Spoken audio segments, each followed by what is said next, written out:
With the San Francisco 49ers wrapping up their first season game against the Seattle Seahawks, arguably the most underappreciated player on the field was San Francisco's 11th overall pick from Georgia, Mykel Williams. While the 6'4", 260-pound defensive lineman didn't necessarily light up the stat sheet, he had a major impact on the game.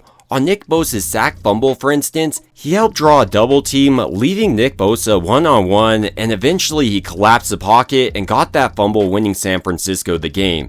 And you can say what you want, but this is a big reason why Williams was drafted. If he is able to consistently draw double teams like he did throughout the Seahawks game, Bosa's going to eat this year. Williams also offered a ton of versatility for Robert Saleh's defense, giving him a lot of flexibility. I mean, he was dropping into coverages, pressing tight ends, and was playing all across the defensive line. So in this video, we're going to dive a little bit more deeply into the player that is Mykel Williams by going over his most recent Seahawks game, examining his strengths, as well as what he needs to continue to improve on headed forward, and why I believe San Francisco has a really quality defensive end. Initially starting out, where Williams jumps out the most to me on his tape, both college and NFL so far, is his raw power. Specifically, he does an excellent job at executing a bull rush. Here as a defensive end, for instance, he's able to lock out his long arms, continues to drive his feet while 72 stops moving his, and eventually walks him right into Sam Darnold's lap. Williams' power also makes him the perfect defensive tackle to run stunts with. Here, for instance, on third down, Saleh is sending the blitz with D. Winters and Fred Warner, with Bosa looping across this defensive line,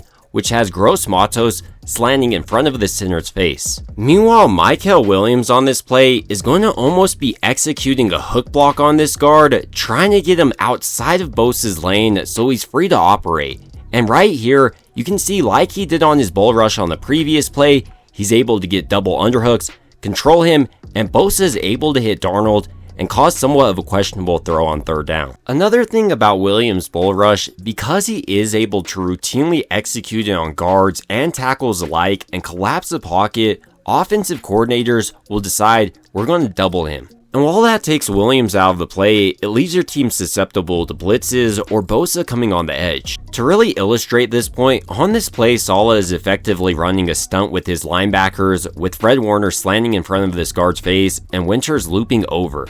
Meanwhile, Williams on the other side is drawing a double team. That leaves Winters one-on-one with the running back, and he absolutely demolishes him, nearly gets a hit on Sam Darnold, and causes the errant throw on the play. So once again, while Williams isn't getting the stats here, he's a big reason why San Francisco's defense is having success. Probably the best play to exemplify it was here on San Francisco's last defensive play, where Okuwanu and Williams were running a stunt. Williams drew a double team once again, almost a triple team here, while Bosa was left one-on-one on the edge, and unsurprisingly in a big time moment, he dominated, got on that ball, and basically won San Francisco the game. And while Bosa gets the majority of the credit for that moment, I think Williams also deserves some of the credit because he set it up by absolutely dominating Seattle's guards throughout this game. Another really underappreciated part of Williams' game so far, in my opinion, is the versatility he offers Robert Saleh. And I'm not talking about just playing outside and inside,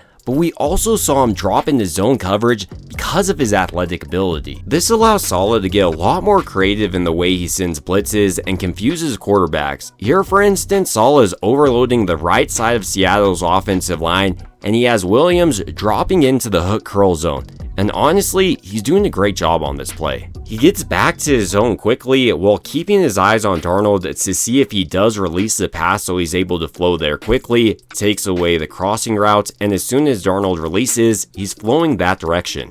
And it's not like Robert Saleh just called Williams dropping into coverage once, but seems like it's going to be a staple of his defense. Here, he's covering the flat, for instance, and initially, he actually does take away Sam Darnold's read. You can see Sam Darnold checking his direction, and then decides to go the other way.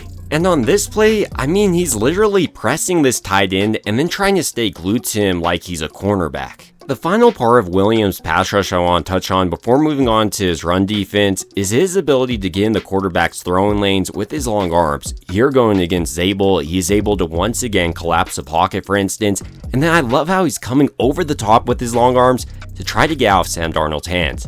In the future, this is going to lead to fumbles and broken up passes. As much as I like Williams' pass rush though, San Francisco really drafted him to be a dominant run defender. And one of the biggest things I think he did well in college was stop the read option, and even in this most recent Seattle game, we saw glimpses of his ability to stop mobile quarterbacks and read option type of offense. On this play as a defensive end, for instance, he's responsible for getting outside contain, so he ensures Sam Darnold actually does hand this off, and then once he does, I love how he's always looking to flow towards the ball carrier like he does here. Williams' pursuit also means he's going to routinely track down the ball carrier from behind. Here, for instance, lined up on this tight end, he's able to quickly beat his block with the rip move, and then you can see his closing burst getting Charbonnet down on this play. As much as I liked Williams in his first outing and all the versatility he showed, I do think he still has some areas of his game he can continue to work on and refine.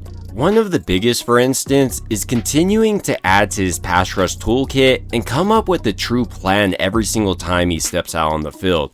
What's he going to do if his first move stalls? If his bull rush stalls, for instance, I would like to see him add potentially a push-pull swim or a push-pull rip to counter that. In conjunction with that, I want to see him continue to work on moves even when they don't work out, because he is going to have a lot of failures when trying new things, but if he continues to try, he has unlimited potential. Williams can also do a much better job of maintaining a wide base and staying lower, especially when he's slanting on the defensive line. Here, for instance, you can see how him slanting away from this play causes his guard and tackle who are double teaming him to be able to get the best of him. But if Williams was able to keep a wider base and lower pad level here, he might not have been driven to the ground. The final concern I have for Williams' game moving forward is just his injury history. If he is out there, I do think he's going to fix a lot of these issues that are popping up on his tape, but he has dealt with injuries over the last 2 years, including an injury that kept him out this entire preseason, which also may be seen as a good thing since this was essentially his first game as an NFL starter.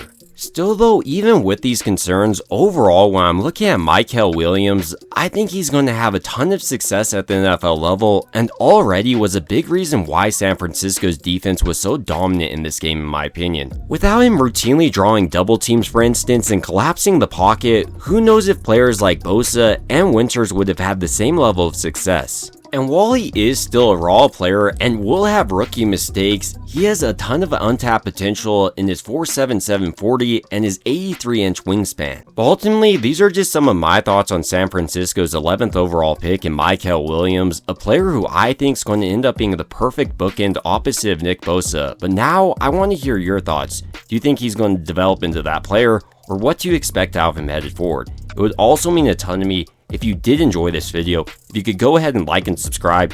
It truly helps out the channel a ton. And as always, I hope you guys have a great rest of your day.